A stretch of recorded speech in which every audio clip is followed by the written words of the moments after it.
अस्सलाम वालेकुम दोस्तों। ड्रामा सीरियल दोलाब जे नई ईंदड़ एपिसोड में छा थींदो तव्हांखे सॼी कहाणी ऐं अपडेट इन नंढड़ी ऐं छोटड़ी वीडियो में ॾींदासीं। दोस्तों वीडियो खे आख़िर ताईं ॾिसंदा मुंहिंजे यूट्यूब चैनल अमीर व्लॉग खे लाज़मी सब्सक्राइब कंदा ऐं बेल आइकन को ज़रूरु प्रेस कंदा जीअं असांजो नओं हर ईंदड़ वीडियो भेरनि ते सभ खां पहिरियां पहुचंदी रहे। ऐं दोस्तों तव्हां बि नवां अपडेट ॾिसंदा रहो। दोस्तों तव्हांजो टाइम वेस्ट कोन पिया करायूं, हलूं था पंहिंजे कहाणी ऐं अपडेट जी तरफ़। दोस्तों हाणे तव्हां ॾिसंदो त रेज़न पंहिंजे भेरनि ऐं सोटनि खे सम्झाए पोइ फ़ैसिले में वठी वेंदो। यानी हाणे रेज़न फ़ैसिले में वञण खां पहिरियां कुझु रेस मंसूर सां ॻाल्हाईंदो। रेस मंसूर खे चवंदो त हिकु पासे असांजो फ़ैसिलो पियो कराई ऐं ॿिए पासे असांखे मारण जी कोशिशि पियो करी। ऐं रेस मंसूर चवंदो त ईअं मां किरियल हरकत नथो करे सघां, मां कॾहिं बि तव्हांजे मथां हमिलो नथो कराए सघां। अगरि तव्हांजे मथां हमिलो करायां त सिधो सऊं हमिलो करायां। हा, इहा सॼी चाल रेस शाहनवाज़ जी अथव जो तव्हां उनखे नथा सम्झी सघो। रेस शाहनवाज़ खे मां चङी तरह ॼाणियां थो ऐं मां उनजो सरासर वाक़ुफ़ु आहियां।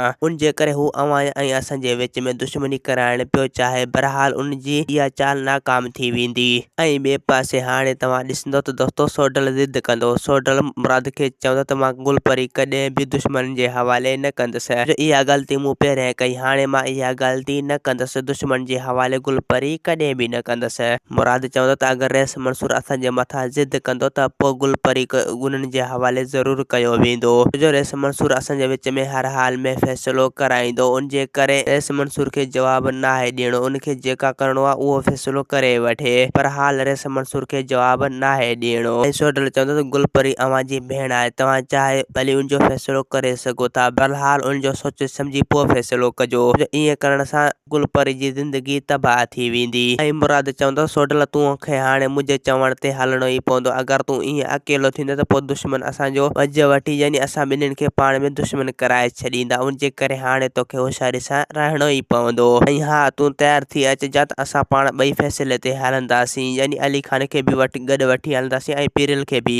ऐं ॿिए पासे दोस्तों हाणे तव्हां ॾिसंदो त गुलपरी परेशान हूंदो। गुलपरी खे मरियम बार बार सम्झाईंदो। मरियम उनखे चवंदो त हाणे तूं परेशान न थी, छो जो मुराद सुभाणे तुंहिंजे ज़िंदगी जो फ़ैसिलो करण वारो आहे ऐं हू तोखे कॾहिं बि दुश्मननि जे दर ते न मोकिलींदो। उनजे करे हाणे तूं परेशानी ख़तमु करे तूं नई ज़िंदगी गुज़ार। ऐं ॿिए पासे अम्मा साइण रेस मंसूर खे चवंदो त तोखे पूरी पक आहे त ही फ़ैसिले में निबिरी वेंदा ऐं तूं इन्हनि खे पाण में हिकु कराए छॾींदे। रेस मंसूर चवंदो त अगरि ही मुंहिंजे चवण ते ॿई फ़ैसिलो कराइनि था त पोइ तूं इहो सभु पक सम्झी छॾ त मां इन्हनि जे विच में ठाह ज़रूरु कराईंदुसि। यानी इन्हनि खे ईअं ख़ाली घर रवानो न कंदुसि, यानी इन ॿिन्हिनि धुरियुनि सां ज़रूरु इंसाफ़ थींदो। ऐं रेस मंसूर चवंदो त इहा मूंखे पूरी पक आहे त मां उन्हनि खे हिकु कराए ज़रूरु वठंदुसि। बहरहाल इहा रेस शाहनवाज़ जी कोशिशि हूंदी उन्हनि खे टोड़ण जी कोशिशि इहा लॻी पई आहे त मां हिननि खे पाण में हिकु करायां, हिननि जी पाण में दुश्मनी ख़तमु करायां। ऐं ॿिए पासे हाणे तव्हां ॾिसंदो त मुराद सोडल खे सोचे सम्झी पोइ वठी वेंदो फ़ैसिले ते। सोडल खे चवंदो त तोखे हुते उफ़ बि नाहे ॻाल्हाइणो, अगरि तो हुते ॻाल्हाए त पोइ रेस मंसूर होश मां ख़ता थी वेंदो।